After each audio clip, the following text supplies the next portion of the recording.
me tocó atender como pediatra fue Sol, una beba hermosa de 1 mes que entró en la sala con un cuadro de infección respiratoria grave. Yo hasta ese momento nunca había visto a un paciente empeorar tan rápido. En solo 2 días entró en respirador y al 3er día falleció. Sol tenía tos convulsa. Después de discutir el caso en la sala y después de una bastante angustiosa catarsis, me acuerdo que mi jefa de residentes me dijo, bueno, respira hondo, lávate la cara, que ahora nos toca la parte más difícil. Tenemos que ir a hablar con los padres. En ese momento se te vienen 1000 preguntas a la cabeza. Desde por qué una beba de 1 mes corre con una suerte tan desafortunada, hasta si podríamos haber hecho algo para evitarlo.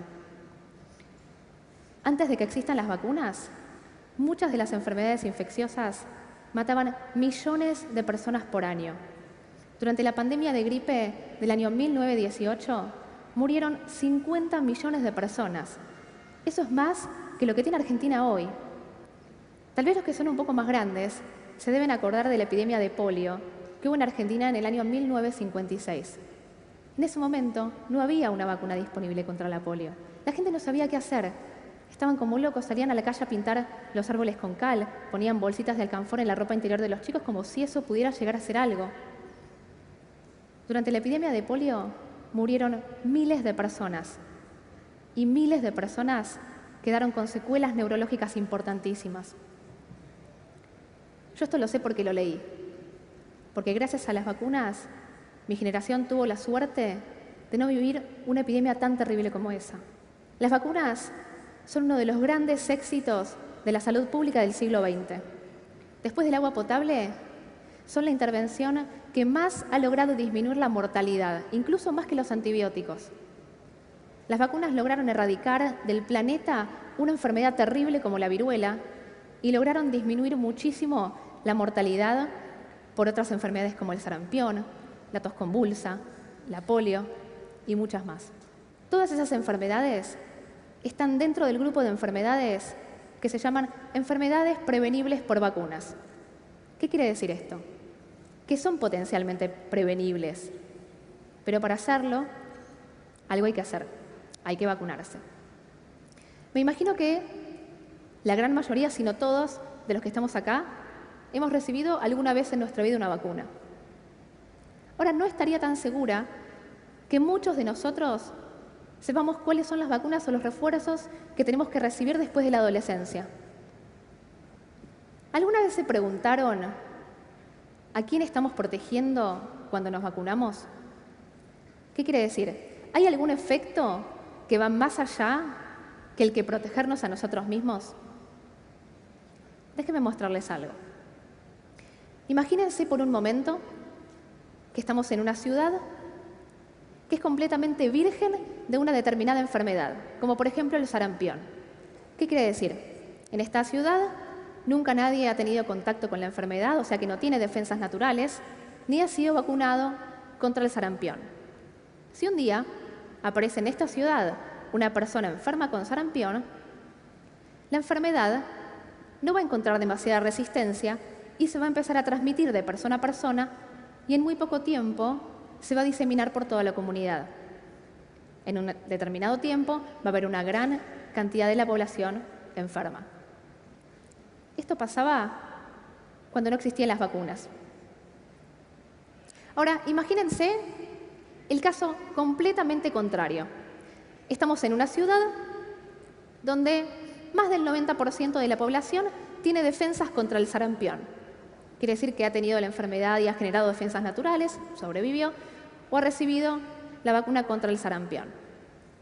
Si un día aparece en esta ciudad una persona enferma con sarampión, la enfermedad va a encontrar mucho más resistencia y no se va a poder transmitir tanto de persona a persona. La diseminación probablemente quede contenida y no se genere un brote de sarampión.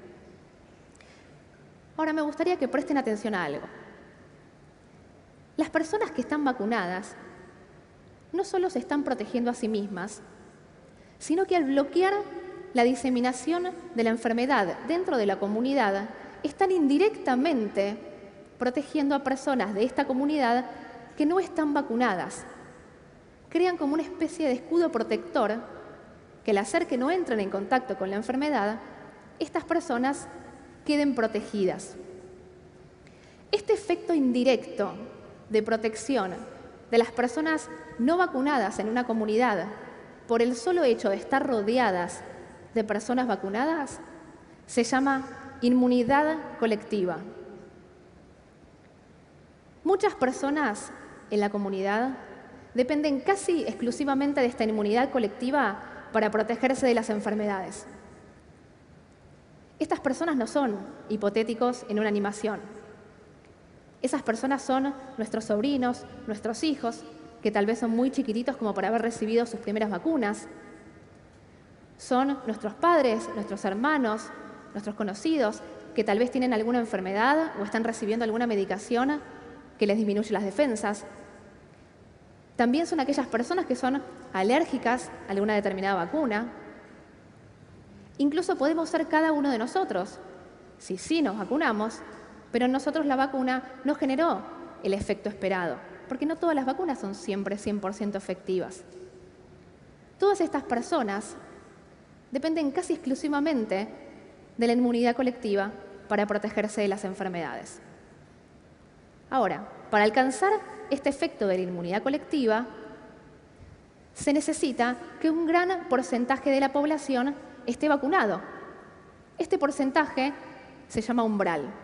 Este umbral depende de muchas variables. Depende de las características del germen, de las características de la respuesta inmune que genera la vacuna. Pero todas tienen algo en común, que si el porcentaje de la población en una comunidad está vacunado, es por debajo de este número umbral, la enfermedad se puede empezar a diseminar más libremente y se puede generar un brote de esa enfermedad en la comunidad. Incluso enfermedades que hasta ese momento estaban controladas pueden volver a aparecer. Esto no es solo una teoría, esto pasó y pasa. En el año 98, un investigador británico publicó un artículo en una de las revistas más importantes de medicina que decía que la vacuna triple viral, que es la que se da para sarampión, paperas y rubiola, se asociaba al autismo.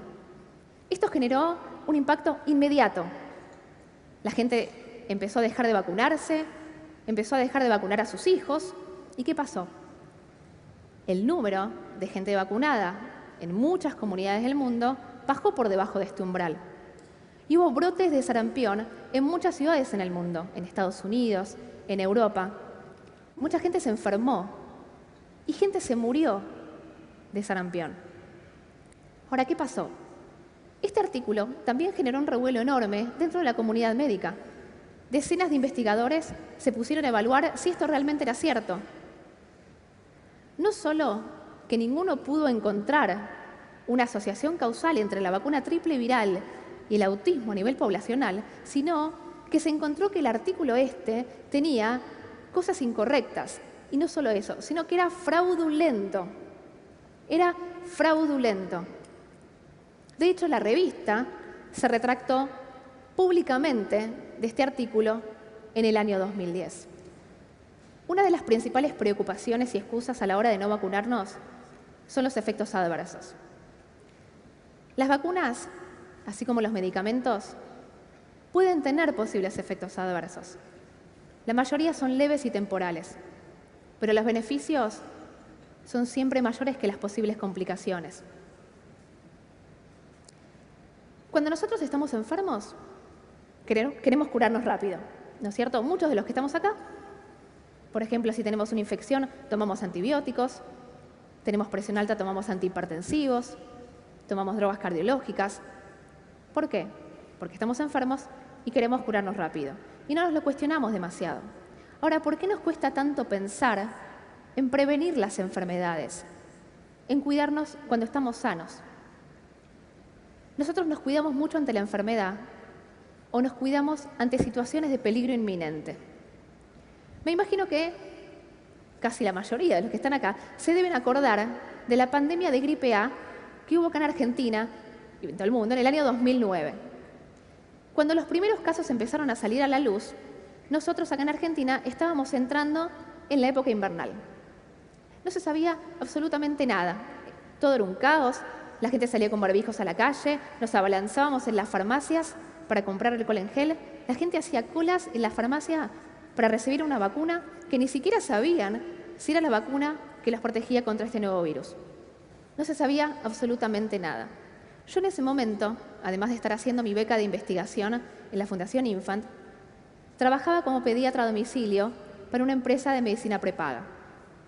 Me acuerdo que yo empezaba la guardia a las 8 de la mañana y ya a las 8 tenía una lista de 50 visitas programadas. Era un caos. La gente no sabía qué hacer. Y me acuerdo que a mí me llamaba la atención las características de los pacientes que yo estaba viendo. Eran pacientes un poquito más grandes que lo que acostumbrábamos a ver en los inviernos, con cuadros febriles más prolongados. Y me acuerdo que se lo comenté a mi mentor de la beca de investigación y él por su lado había escuchado de un colega la gran cantidad de mujeres embarazadas y de adultos jóvenes que estaban siendo internados en terapia intensiva con cuadros de muy difícil manejo. En ese momento nos propusimos entender qué es lo que estaba pasando. Lunes a primera hora, agarramos el auto y nos fuimos a un hospital en la provincia de Buenos Aires que se suponía que era el hospital de referencia para los casos del nuevo virus de influenza. Llegamos al hospital atestado de gente, todo el personal de salud vestido con trajes de bioseguridad tipo NASA, nosotros con un barbijito en el bolsillo, yo hipocondríaca no respiré durante 2 horas, pero pudimos ver qué es lo que estaba pasando. Inmediatamente nos pusimos en contacto con pediatras de 6 hospitales en Capital y en el conurbano bonaerense. Y nos propusimos, en el menor tiempo posible, poder entender cómo se comportaba este nuevo virus en nuestros chicos. En un trabajo maratónico, en menos de 3 meses, pudimos ver qué características tenía este nuevo virus H1N1 en los 251 chicos internados por este virus en estos hospitales. Pudimos ver cuáles eran los chicos que más gravemente se enfermaban, que eran los menores de 4 años, especialmente los menores de 1 año, pacientes con enfermedades neurológicas, chiquitos con enfermedades pulmonares crónicas. Identificar esos grupos de riesgo fue importantísimo para poder incluirlos como grupos prioritarios en las recomendaciones de la vacuna antigripal, no solo acá en Argentina, sino en otros países donde todavía no había llegado la pandemia. 1 año después, ya había una vacuna disponible contra el virus pandémico H1N1. Nosotros quisimos ver qué es lo que había pasado. Después de una enorme campaña de vacunación apuntada a proteger los grupos de riesgo, en estos hospitales, con un 93% de los grupos de riesgo vacunados, no hubo un solo paciente internado por el virus pandémico H1N1.